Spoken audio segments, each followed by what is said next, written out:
గారు అంటే 20 లక్షల ఉద్యోగాల కల్పన రానున్న 3-4 ఏళ్లలో చేయబోతున్నామని ముఖ్యమంత్రి చెప్తున్నారు.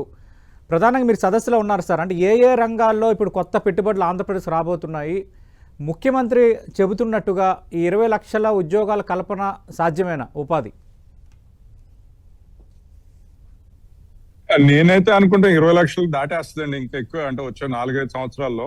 మనం గుర్తుపెట్టుకోవాల్సింది ఏంటంటే ఇది అన్ని ఓవర్ నైట్ అయితే అయిపోవు కదా, రేపు పొద్దునకైతే అయిపోవు. అవును. బట్ వచ్చే ఇంకా 4 సంవత్సరాల్లో చూస్తే మేము నిన్న డిస్కషన్ లో మేము అందరం చూస్తుంటే ఇది ఖచ్చితంగా 35 లక్షలు దాటే సూచనలు అయితే కనిపిస్తున్నాయండి ఈజీగా. మొమెంటం ఉంది, దానికి డైనమిజం ఉంది.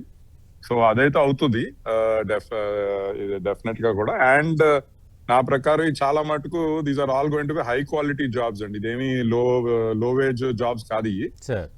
మంచి క్వాలిటీ జాబ్స్ ఉంటాయి. సో మీరు యాక్చువల్లీ ఆ ఫ్యాక్టర్ వేసుకున్నారంటే ఇంకా ఎక్కువ కూడా అవుతుందేమో. అంటే నేను అంటుంది ఏంటంటే ఇప్పుడు మీరు మినిమం వేజ్ ప్రకారం కాకుండా దానికి ఇది అవుతుంటే మరి ఈచ్ జాబ్ వాల్యూ కూడా ఎక్కువ ఉంటది కదా. సో అది ఉంది. సో మీకు అంటుంది ఇప్పుడు ఓకే మీరు డేటా ఇవి చూస్తున్నారు, కానీ మ్యానుఫ్యాక్చరింగ్ కూడా చాలా వస్తున్నాయి. స్టీల్ ప్రాసెసింగ్, పోర్ట్స్, ఇవన్నీ కూడా నేను అనుకుంటా మీరు నెక్స్ట్ ఇయర్ చూస్తే నేను అనుకుంటే మినిమం నెంబర్ 2 to 3 times అవుతుందండి ఇది.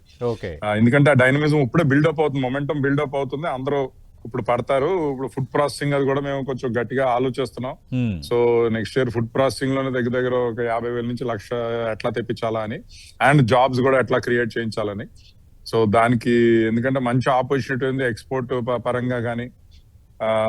అండ్ ఇండియాలో కూడా అన్ని సిటీస్ లో కూడా హై క్వాలిటీ ఫుడ్ కోసం డిమాండ్ బాగా పెరుగుతుంది. అవును సార్. సో ఆంధ్రాని నెంబర్ 1 చాయిస్ గా ఎలా ప్రొవైడ్ అంటే బ్రాండ్ ఆంధ్ర నుంచి ఫుడ్ వచ్చిందంటే సేఫ్టీ కోసం, క్వాలిటీ కోసం అదొక స్టాంప్ కింద పడిపోవాలని. ఎలాగైతే మనం జపాన్ అనుకుంటే ఏదనుకుంటామో అలాగే ఇమేజ్ క్రియేట్ అయిపోవాలి, ఒక బ్రాండ్ క్రియేట్ అయిపోవాలి, ఆంధ్ర చెయ్యాలి.